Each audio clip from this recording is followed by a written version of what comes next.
এক বোন প্রশ্ন করেছেন, কালো জাদুর কারণে বিয়ে বা ইনকাম বন্ধ থাকলে করণীয় কি?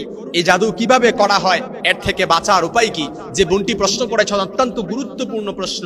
বীর বিরোধী এবং হিংসুক ব্যক্তি আমাদের আত্মীয় স্বজনের মধ্যে অনেক আছে, যে অনেকের বিয়ে জাদু করে বন্ধ করে, খবিস জিনের মাধ্যমে এবং কুফুরি করে, জাদু করে অনেকের ইনকাম বন্ধ করে, ইনকামে বরকত হয় না। যে প্রশ্নটি করা হয়েছে, এই প্রশ্নটি এতটাই গুরুত্বপূর্ণ যেটা আমাদের জীবনের সাথে, এই জন্য প্রত্যেকেই এই আলোচনাটা শোনা আমি অত্যন্ত জরুরি মনে করি। কারণ জিনদেরকে যখন, অর্থাৎ কারো কোনো মেয়ের কাপড় কিংবা তার মাথার চুল কিংবা তার মায়ের নাম কিংবা তার ছবি দিয়ে অনেকেই খবিজ জিন দ্বারা জাদু করে, যার কারণে এই জিনেরা ভীত সন্তুষ্ট অবস্থায় ওই মেয়ের মধ্যে প্রবেশ করে, অতিমাত্রায় রাগান্বিত অবস্থায় ওই মেয়ের মধ্যে প্রবেশ করে, অতি উদাসীন গাফলতির অবস্থায় ওই মেয়ের মধ্যে প্রবেশ করে এবং অতিমাত্রায় যৌন স্পৃহার অবস্থায় ওই মেয়ের মধ্যে প্রবেশ করে। এক্ষেত্রে দুই জিন দুই অবস্থার এক অবস্থা গ্রহণ করে। হয়তো মেয়ের মধ্যে প্রবেশ করে ওই মেয়েকে বিয়ের ব্যাপারে তার মনের ভেতরে ঘৃণা জন্মায়, কিংবা মেয়ের ভেতরে যদি প্রবেশ না করতে পারে, তাহলে যেই ছেলে দেখতে এসেছে ওই ছেলের ভেতরে প্রবেশ করে ওই ছেলের মধ্যে ঘৃণা জন্মানো তৈরি করে। হয়তো ওই ছেলে তখন দেখা যায় ওই মেয়ের প্রতি কুৎসিত ধারণা তৈরি হয়, এই মেয়ে অসুন্দর, কিংবা তার কাছে এতটাই অস্বস্তিকর লাগে, যার কারণে ওই ছেলে, এতটাই অস্বস্তিকর অবস্থা হওয়ার কারণে ওই ছেলে ওই মেয়ের বাড়ি ছাড়তে অতি দ্রুত ছাড়তে বাধ্য হয়। এজন্য এক্ষেত্রে বাঁচার উপায় হচ্ছে, এর কিছু লক্ষণও আছে এবং ক্ষেত্রে বাঁচার উপায় আমি বলে দিব। এর লক্ষণ হচ্ছে, ওই মেয়ের দেখা যায় বিভিন্ন সময় মাথা ব্যথা হওয়া, যার চিকিৎসা কোনো ঔষধ হয় না। অর্থাৎ মাথা ব্যথা তার অনবরত লেগেই থাকে, কোনো হয়তো ঔষধ খেলেও এই মাথা ব্যথা সারে না। 2 নাম্বার, মানসিক অশান্তি, বিশেষ করে আসরের পর থেকে অর্ধরাত পর্যন্ত থাকে, বিয়ের প্রস্তাবকারীকে খুব খারাপ মনে হয়। 4 নাম্বার, সর্বদাই মস্তিষ্কে অশান্তি বিরাজ করে। 5 নাম্বার, ঘুমের মধ্যে স্বস্তি না পাওয়া। 6 নাম্বার, পেটে সর্বদাই ব্যথা অনুভব হয়, এমন কোনো ঔষধে এই ব্যথা দূর হয় না।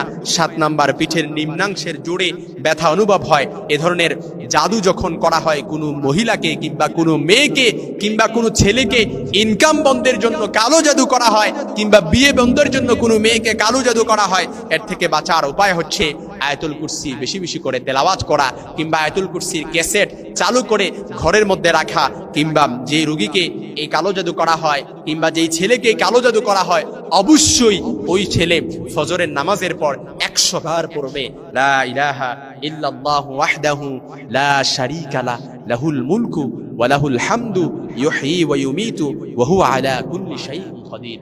এটা 100 বার পড়বে এবং শরীয় পর্দা মেনে চলবে যদি মেয়ে হয়, আর যদি ছেলে হয় তাহলে 5 ওয়াক্ত সালাত আদায় করবে। এবং আরেকটা আমল করবে, সেটা হচ্ছে 2 হাতের তালু একত্রিত করে 4 কুল করবে। প্রত্যেকটা কুল, অর্থাৎ কুল ইয়া আইয়ুহাল কাফিরুন, কুল হুয়াল্লাহু আহাদ, কুল আউযু বিরাব্বিল ফালাক, কুল আউযু বিরাব্বিন নাস, এই 4টা কুল 3 বার করে পড়বে।